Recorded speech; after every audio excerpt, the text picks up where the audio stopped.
Dans cette vidéo de rappel numéro 4, nous allons parler d'une loi et d'un théorème sur l'énergie.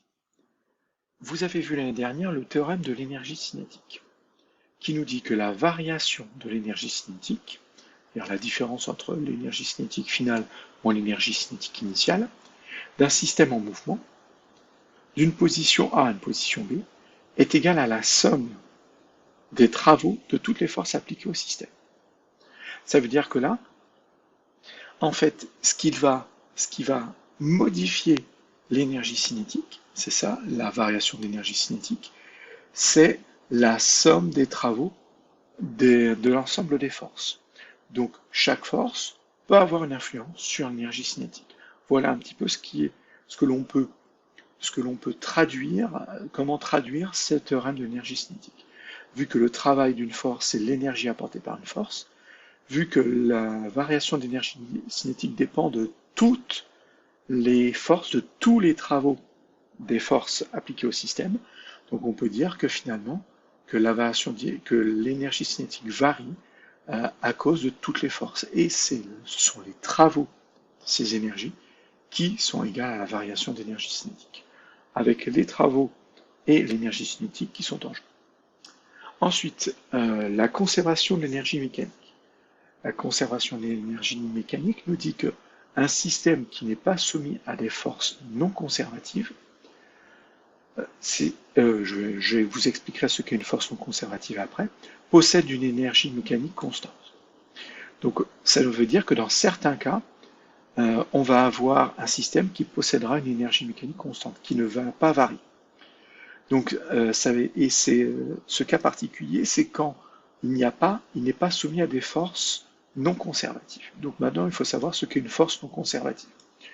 Une force non conservative, c'est une force dans le travail de la force, c'est-à-dire le W, l'énergie qu'apporte la force, dépend du chemin suivi.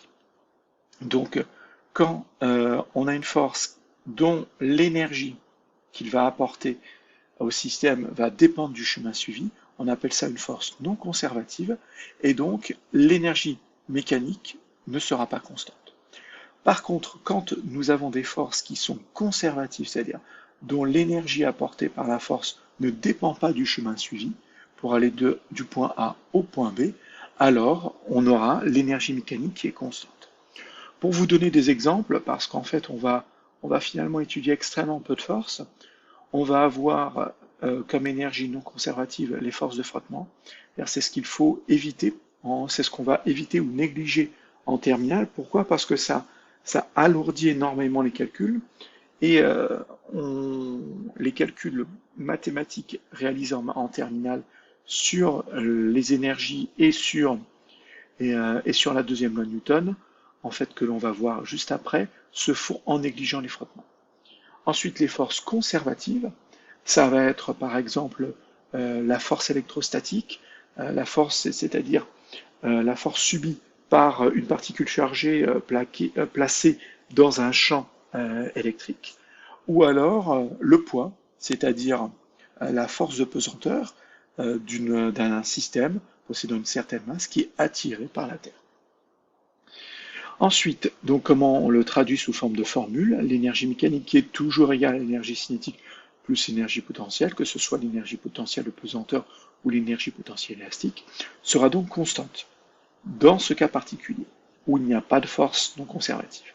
Ça veut dire aussi, on peut le traduire autrement, que la variation d'énergie mécanique est nulle. Donc la variation, c'est l'énergie mécanique au point B moins l'énergie mécanique au point A. Vu que cette variation d'énergie vu que cette énergie mécanique est constante, la variation d'énergie sera donc égale à 0, avec ces différentes énergies qui sont en jeu.